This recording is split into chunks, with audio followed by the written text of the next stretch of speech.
Bhagavate Vasudevaya. Om Namo Bhagavate Vasudevaya. Tonight we're reading from Bhagavad Gita as it is, chapter 16, Divine and Demonic Nature, text number 10. Sama Asritya Duspuram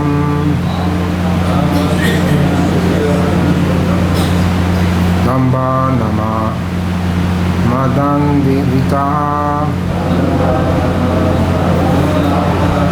Mahadvi Vivansad Grihan Vartante Ashichivataha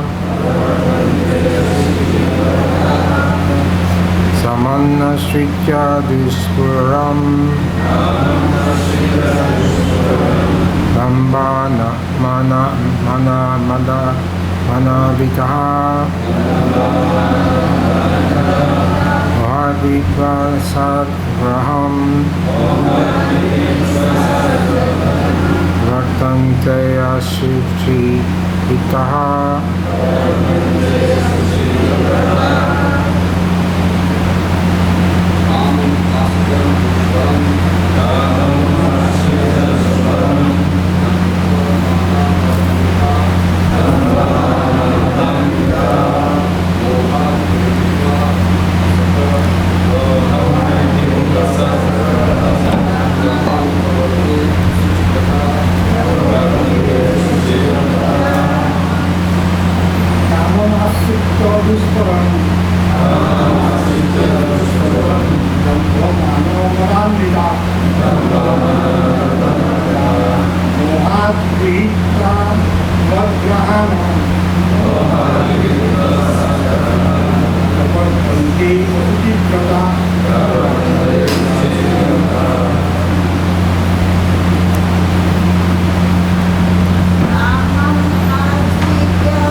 Take shelter of Duspuram, insatiable, Damba, of pride, Mana, and false prestige, Manda, Avita, absorbed in the conceit, Mohat, by illusion, Vidva, taking, Asat, non-permanent, Vrihaham, things, Vartante, they flourish, Asuchi, the unclean, Rataha, avowed. Translation purport by His Divine Grace, A.C. Bhaktivedanta Swami Prabhupada. Taking shelter of the insatiable lust, absorbed in the conceit of pride and false prestige, the demoniac thus illusioned, always sworn to unclean work, attracted by the impermanent. Please repeat. Taking shelter of insatiable lust, absorbed in the conceit of pride and false prestige, the demoniac, thus illusioned, always sworn to unclean work, attracted by the impermanent. Report. Anybody hear it clearly? Is this clear? Report. The demoniac mentality is described here. Demons have no satiation for their lust. They will go on increasing and increasing their insatiable desire for material enjoyment. Although they're always full of anxiety on account of accepting non-permanent things, they still continue to engage in such activities out of illusion. They have no knowledge and cannot tell that they are heading in the wrong way. Accepting non-permanent things, such demoniac people create their own God, create their own hymns, and chant accordingly. Result is that they become more and more attracted to two things: sex enjoyment and accumulation of material wealth. The word asuchi vrataha, unclean vows, is very significant in this connection.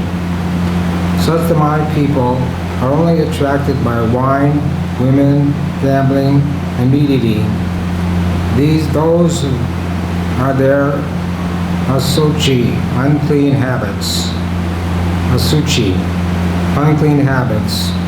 Induced by pride and false prestige, they create some principle of religion which are not approved by the Vedic injunctions.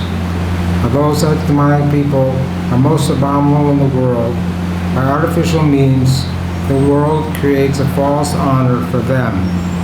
Although they are gliding toward hell, they consider themselves very much advanced.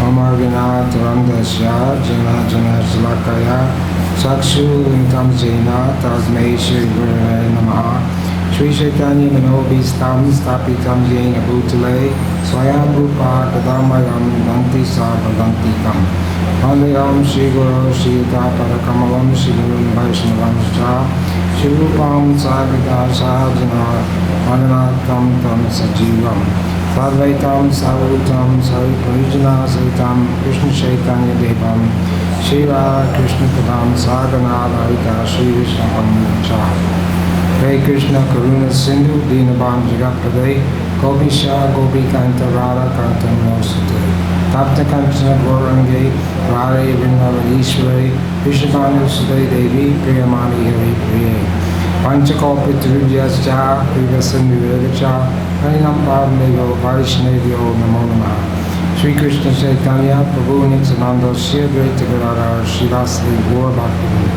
Hare Krishna Krishna Krishna Hare Hare Hare Ram Ram Ram Hare Hare. Translation again. Taking shelter of insatiable lust, absorbed in the conceit of pride and false prestige, the demoniac, thus illusioned, are always sworn to unclean work, attracted by the impermanent. So the last sentence says, although they are gliding toward hell, they consider themselves very much advanced. So this coincides with our Bhagavatam class in the morning, where Sukadeva Goswami is describing the 28 different hellish planets that people have to go to for their sinful activities. And even though people are unaware that such a place exists, or most people don't believe that there's such a place as hell, even though the Christians, they say very boldly, if you don't believe in Jesus Christ, then you're going to go to hell for eternal damnation. But even the Christians don't have a real proper understanding of what it means to go to hell, what hell is. But Srimad Bhagavatam gives a very vivid description of the different hells and what the punishments are for different sinful activities. But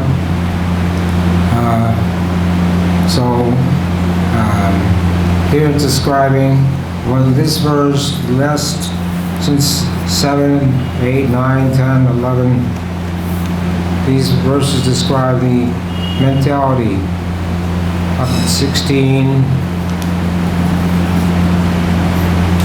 17, 18, all describe the mentality of a demoniac person. Yesterday's verse said, following to its conclusions, demoniac are lost in themselves, have no intelligence, engage in unbeneficial, horrible works, they meant to destroy the world. In tomorrow's verse, they believe that to gratify the senses is the prime necessity of human civilization. Thus, until the end of life, their anxiety is immeasurable, bound by a network of hundreds of thousands of desires, resort to lust and anger, they secure money by illegal means for sense gratification. So, the living entity were 8,400,000 species of life. And of that species, 400,000 are human beings. And that 400,000 human beings, only a small percentage are civilized human beings. The definition of a civilized human being is a person who accepts a bona fide spiritual master and follows the path of devotional service. But most people in this world don't have an idea about devotional service or living a civilized way of life. So almost 99.9% of the population in this age, Kali Yuga, are uncivilized. The first verse, the second verse in Srimad Bhagavatam says, completely rejecting all religious activities which are materially motivated.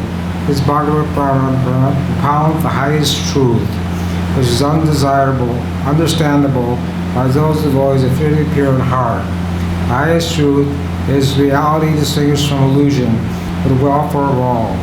Such truth uproots threefold miseries. This beautiful Bhagavatam, compiled by great sage Vyasadeva in his maturity, is sufficient in itself for God realization. What is the need for any other literature? As soon as one attentively and submissively hears the message of Bhagavatam, by this culture of knowledge, the Supreme Lord established within the heart. So, this is called Dharma Pratidakaitava. This Dharma, rejecting all Kaitava, false religions. So there are many religions in the world, but they are considered 10th class religion. Christianity, or Mohammedanism, or Judaism, these are 10th class religions because they don't teach people how to love God. They only, they don't even tell people they should give up their sense gratification. So, in the different religions, it's just a show of religiosity. And here it's described as illusion. Illusion, they create their own gods and they create their own hymns and chanting and things. And here, this verse says that this destroys that illusion. People are an illusion that they're religious, but at the same time, they're eating meat, having illicit sex, gambling, taking intoxication. So how can you be religious and do sinful activities? Srila Prabhupada was speaking to Cardinal Diallo in France, in Paris, and he was saying we should not kill animals to eat them. We should not kill cows, especially the cows. And he was saying, the Cardinal was saying, oh, the children are hungry, they have to eat. But they're human beings, there's so many nice things to eat, we don't have to eat meat. And Prabhupada said, this is a sinful activity, especially killing cows. He says, if you're going to kill an animal, you should kill a lesser animal, and not the cow, because the cow is considered your mother. And he still couldn't understand that principle. And Prabhupada said, if you're sinful, then you can't love God. And so, what kind of religion? Here's a man, this religious man, highly respected as a religious man. But how is it possible for him to know or love God if he's sinful? Well, it's not possible. So what did Prahlad Maharaj say? Prahlad Maharaj says in the 7th chapter of Srimad Bhagavatam, it says, because of their uncontrolled senses, persons too addicted to material life make progress toward hellish conditions and repeatedly chew that which is already chewed. Their inclination toward Krishna are never aroused, either by the instruction of others, by their own efforts, or by a combination of both. Una unas charvita charvana nam, chewing the chew. So this is what being described here in the Bhagavad Gita, that they repeatedly are chewing the chew.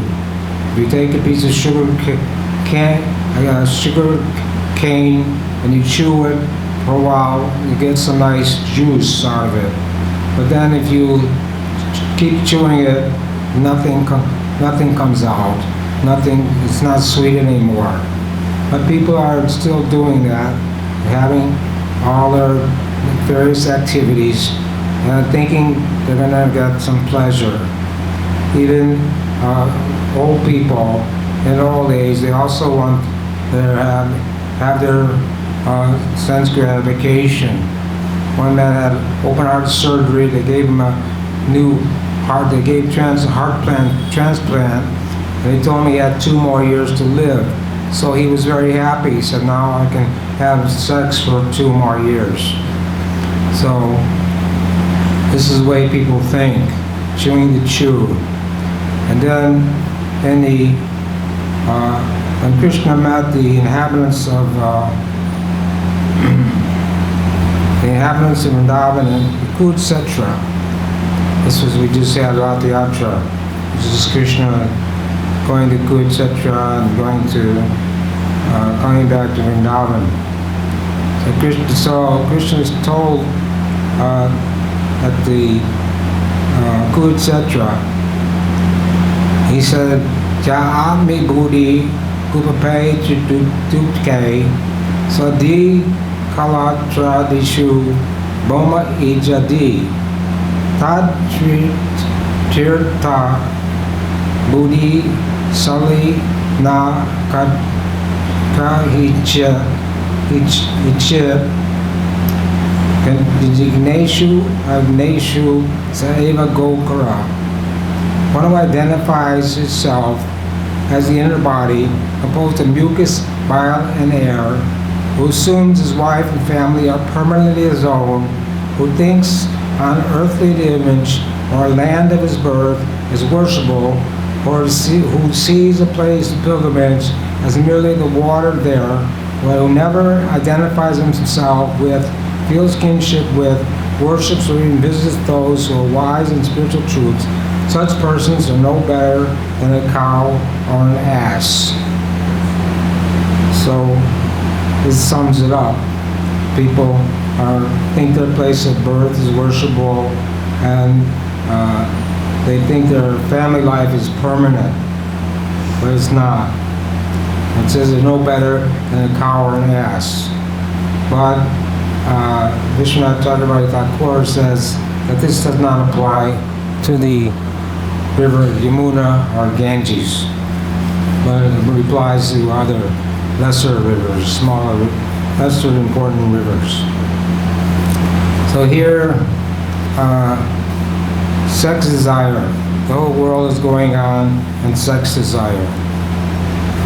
And most of we come from the Western countries, we grew up in the big cities, and what was there? Slaughterhouses, breweries, cigarette factories, nightclubs, industrial developments, and trade. All these things were very prominent.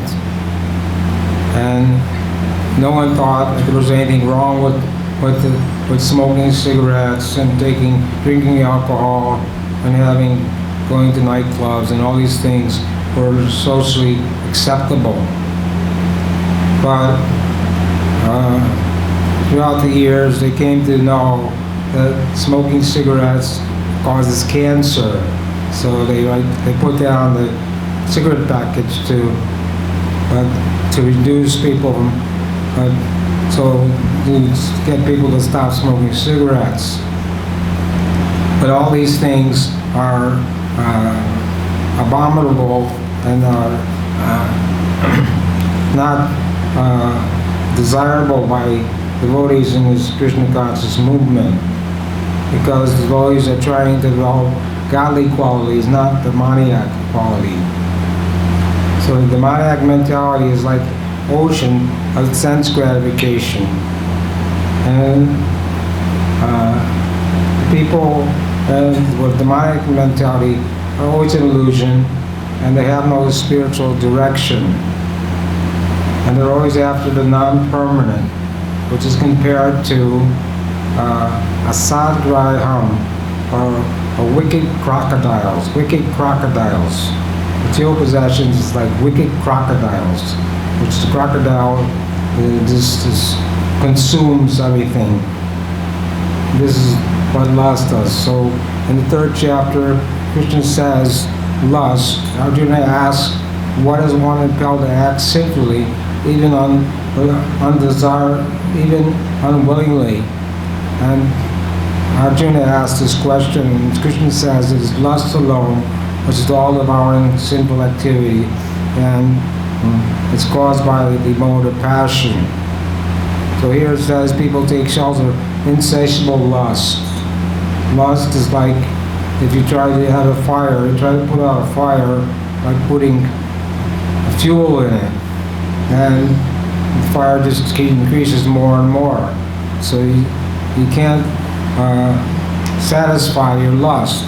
People try in so many ways to satisfy their lust, but they only meet with frustration and anxiety.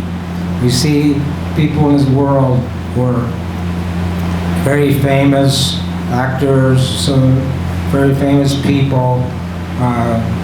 They have so much money, they have everything that anybody would want. Everybody admires these people, but we hear that they end up committing suicide.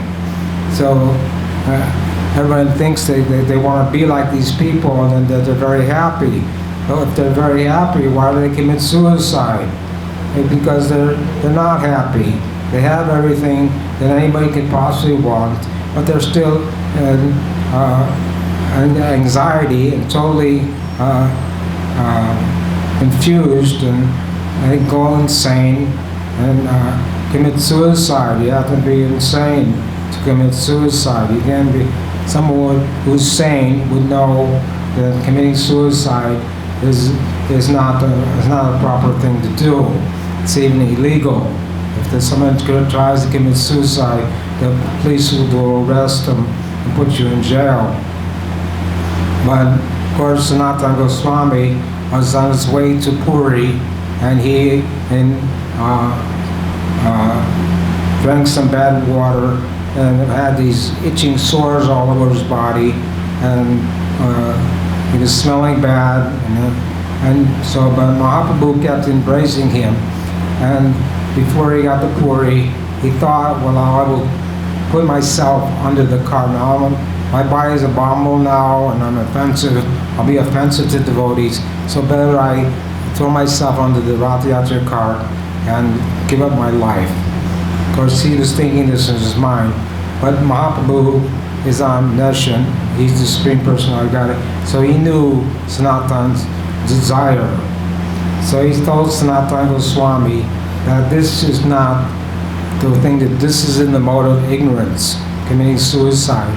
And this body is not your property. This body belongs to me, and I have so much service that I want you to do with that body. So you should not attempt this demoniac, this idea. You should give up this idea of committing suicide. So anyway, people think that they can solve their problems by committing suicide, but they get a ghost body, and then they want to enjoy, but they can't enjoy because they don't have a gross body, they don't have a subtle body. So they try to enter people's bodies when they sleep at night, and people become ghostly haunted. But the ghost is an abominable condition. Doesn't solve any problems. So the person has to stay in a ghost body until the time that he was meant to leave his body comes. So anyway, this is the nature of the material world. Everyone is an illusion. They have no knowledge, and they're going in the wrong direction. If you get in a taxi and you tell the driver, I want to go to Delhi, but he turns left instead of right, you never get to Delhi. You're going in the wrong direction. So people in this material world are going in the wrong direction because they think to satisfy the senses, to get sense enjoyment is the goal of life, and so they continue in this way up until the point of death. But what's the use of trying to enjoy it? If human life was meant or constructed for enjoying sense gratification, then in old age you think people can enjoy more and more. But it doesn't work that way. The older you get, the more you suffer.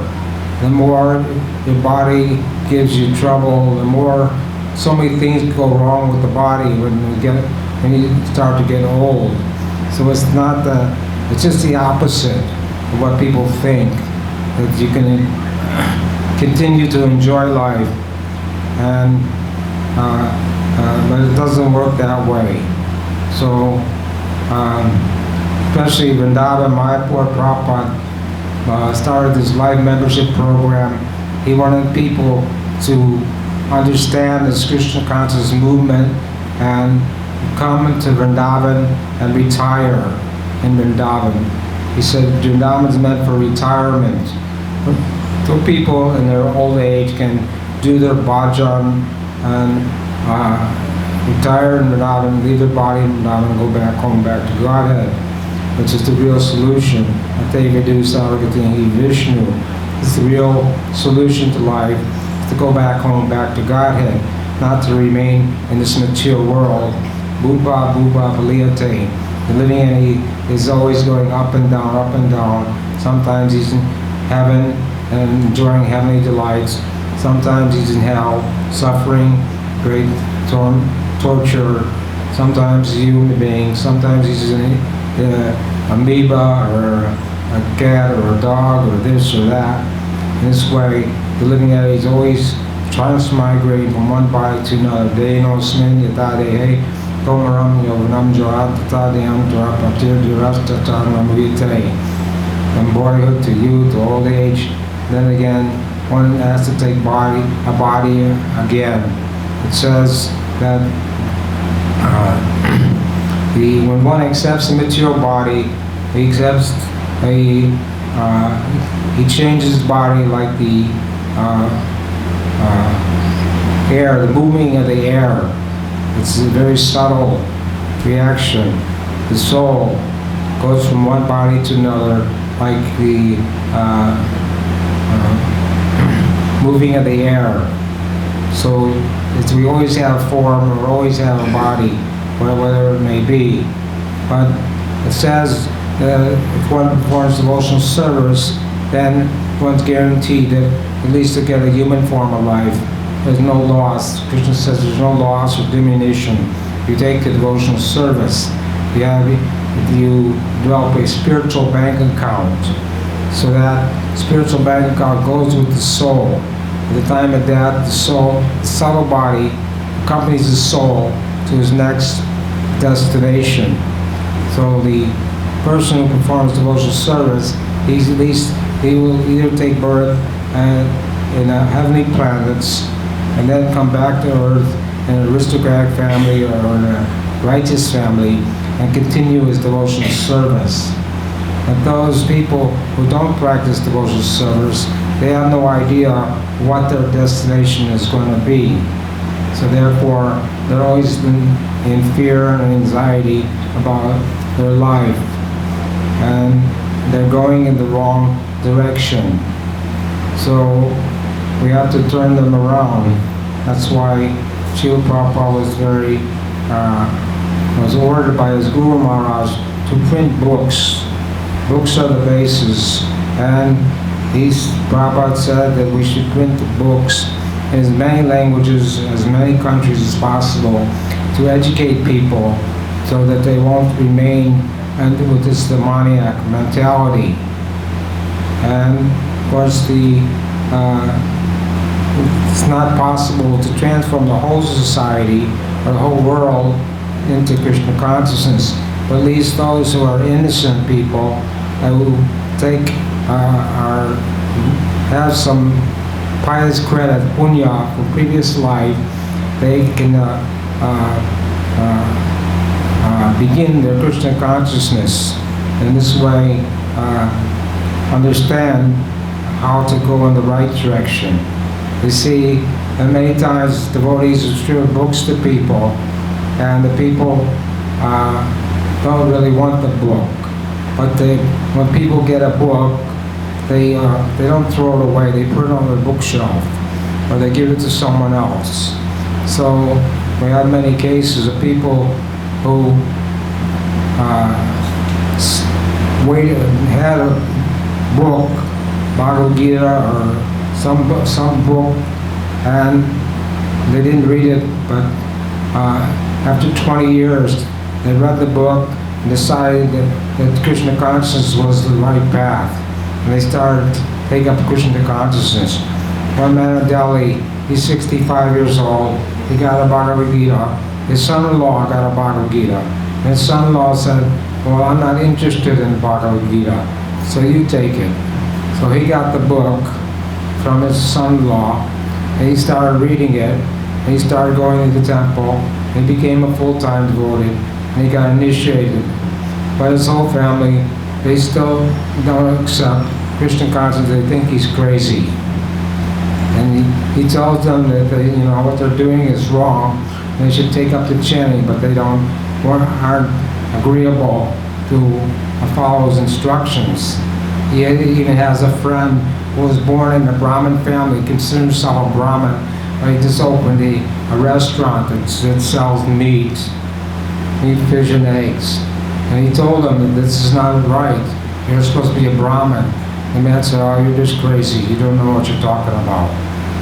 So these are the people that are going in the wrong direction. Even people who were born in Brahmin families still don't know what is right and what is wrong. So it's very important that one accept a bona fide spiritual master and learn how to live a civilized human life. But people here it's described again, it was in the 7th verse, people are sworn to unclean work. Unclean work, attracted to the impermanent.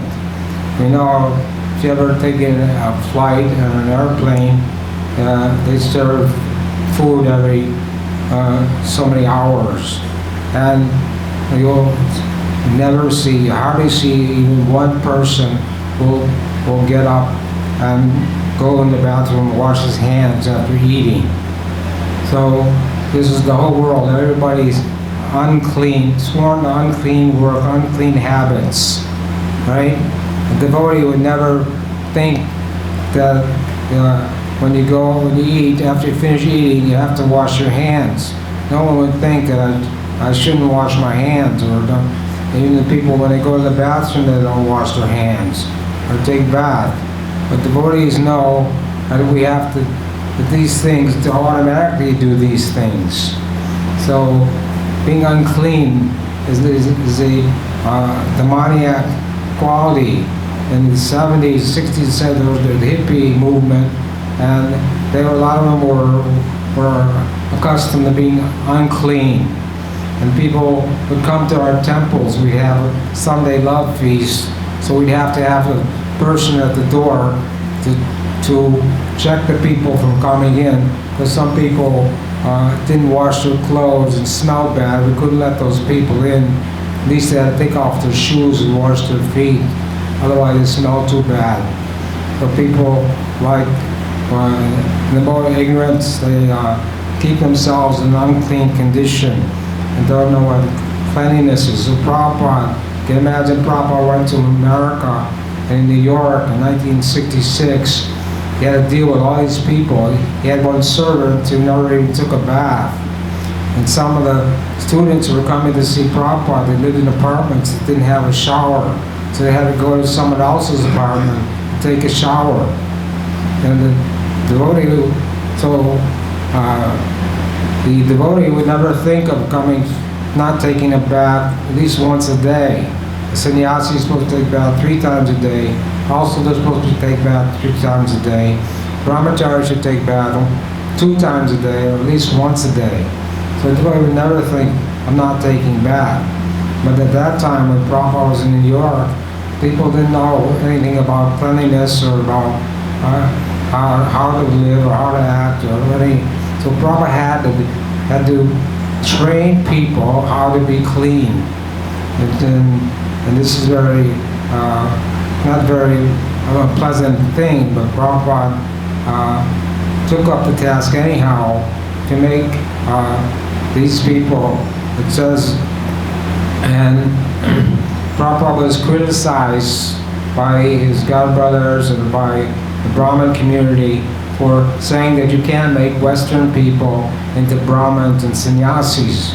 But there's so many quotes, so many verses in Srimad Bhagavatam, Chaitanya Charitamrita, and Chaitanya Bhagavat, where it says even if one is born in a family of dog eaters, that he can be elevated to the highest platform if he takes the Krishna consciousness. But Prabhupada knew this, and Prabhupada could defeat anyone on this argument that you have to be born in a Brahmin family. Krishna doesn't say that in Bhagavad Gita. He doesn't say Janma Karma, he says Guna Karma, by quality, not by birth. So, because everyone is a spirit soul, we're eternal servants of Krishna. This is our identity. We're not this body, but we're eternal servants of Krishna. And therefore, the soul has no designation. The soul is not a Brahmin, not a Kshatriya, not a Vaishnava, not a Sudra. But if one knows the science of Krishna, he can become a guru, he can become a Brahmin. So Prabhupada said that our movement is meant to make first-class men. And one reporter asked Prabhupada, do you think Christianity failed the people? And Prabhupada said, yes, I think so. Because all our temples were churches, and they sold the churches because no one was going to church. And even the leaders in the so-called religions, they don't know follow any principles. So they're also addicted to meat eating, gambling, intoxication, illicit sex. So the Christians say, if you don't follow Jesus Christ, you're going to hell. And we say, if you don't follow Lord Chaitanya, if you don't worship Krishna, you're going to hell. So, who is right? But the Krishnadas Kaviraj says, if if you worship Krishna but you don't accept Lord Chaitanya, then you're considered an atheist. So the Christians say that everyone's going to hell if they don't accept Jesus Christ, but they don't know that they're going to hell themselves because they're acting in a sinful way. So that everybody's going to be in hell, even if you accept Jesus Christ or not. But if you take the devotional service, then this will guarantee that at least we can take a human form. We don't have to go to hell and suffer. When H.G.Bhuvaneshwar was dying, H.G.Bhuvaneshwar was a Brahmin at the beginning of his life and lived a very sattvic life in mode of goodness. But by accident, by chance, he saw one Sudra embracing a prostitute. He became victim and to that married that prostitute, had 10 children. And then his last child he named him Narayan. So at the time of death, he called out to his son Narayan. And so then the Yamadutas, who are the order carriers of Yamaraj, the person who judges everyone and decides what kind of hellish punishment you're going to get, were frustrated because the Vishnu Dutas came and said, now this man is sinless, you can't take him to Yamaraj. So they were confused, and they went to Yamaraj and they said, well, we've never been obstructed before, and we thought you were the only one who judges people. But if there are many people who judge people, and someone will say someone's innocent, and someone will say someone's guilty, and no one will ever get judged properly. But Yamaraj explained, Sakshat Bhagavad, so explained that real religious principles are enunciated by the Supreme Personality of Godhead, and that he wasn't the Supreme controller, the Supreme Judge of one's civil activities. But anyway, the H.G.Bhuvaneshwar was saved because he chanted the holy name at the time of death, and therefore, because of his previous life as a Brahmin in his childhood, he was saved from going to the court of Yamaraj and being judged and having to suffer in a hellish condition. So here it says that people are accustomed to unclean vows, and the result, they create their own religions and they sing their own hymns. Someone told me that someone's made a new religion, and it's called Google religion, because they can check Google on the internet and get all the answers to all the questions you want. But this is foolishness. It's not real religion. So real religion is to teach people how to love God. You know, Prabhupada was in America and they asked him why you've come to America. There's so many religions here. We don't need any more religions. Why are you coming? And Prabhupada said, well, I'm not coming here to introduce a new religion. I've come to teach people how to love God. So any religion that teaches people how to love God, that is the true religion. But most religions don't teach people how to love God. In the Catholic religion, people confess their sins and then they go on sinning. So this kind of atonement is like the bathing an elephant. He takes a bath, and then as soon as he comes out of the water, he throws dust all over his body. So whether you're pious or impious, you go to heaven or hell, you have to remain here and suffer in the material world. So Lord Chaitanya, Trinadapi Sunitena, Churapi Sisuna, Amaniha Mandana Kirtana Sarari, said he should string this verse along with the holy name around your neck and wear it always. So one to think oneself lower than the strongest tree, more tolerant than a tree, devoid of all sense prestige. In this way, one can chant the holy name continuously. So instead of being proud, people are falsely proud and consider themselves worshipable. And just like when Sanatana Goswami reported to the Niwab, the controller, that he was sick. So he sent his physician to check on Sanatana Goswami, and his physician said he's not sick.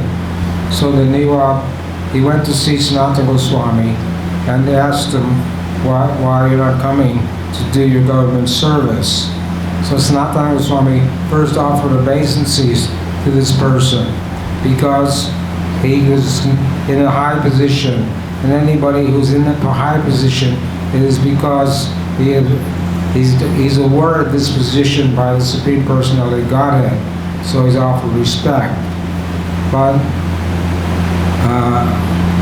so people in high positions, they get there by their pious activities, but they misuse their position, and therefore they're going in the wrong direction, and it says they're hanging themselves. So therefore, we hear about this in Srimad Bhagavatam, the hellish planets. We hear the divine and demoniac. So Krishna told Arjuna that you don't have to worry. You have all divine qualities, not demoniac qualities. So people with demoniac qualities are addicted to wine, women, meat eating, gambling, and they visit meat shops, liquor shops, visit crematoriums and property. They think everything belongs to them. And we're not, they say, Ishvara aham bogi, everything is mine. I kill my enemies and I'll kill anyone else who interferes with my sense gratification. So this is the nature of the demoniac. So devotees we come from these kind of backgrounds. Somehow we got the great fortune, Guru Krishna Prasadi by Bhakti Lata Beach. By some good fortune, we're able to meet a bona fide spiritual master and receive the seed of devotional service.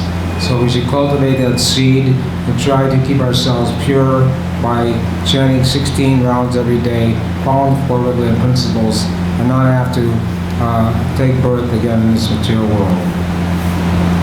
Does anybody have any comments or questions?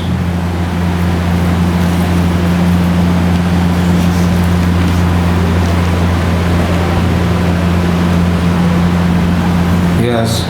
Any example for Ashwati? What?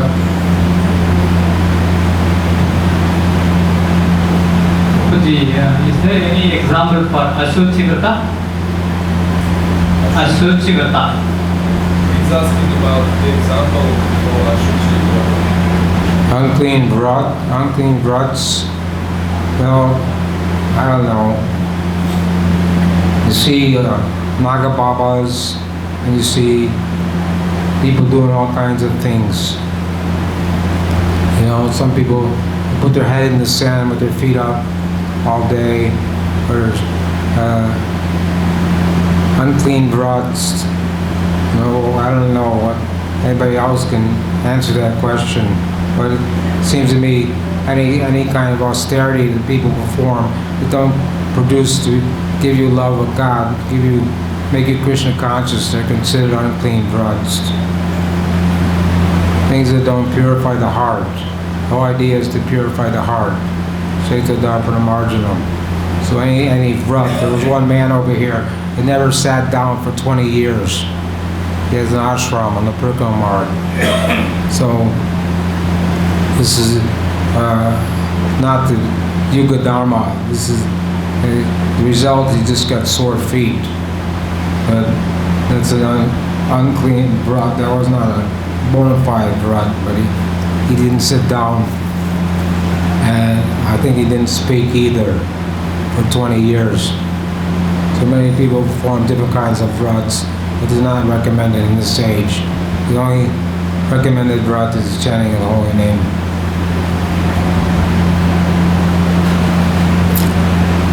Alright, Hare Krishna. Thakur Giri ki jai, Srila Prabhupada ki jai.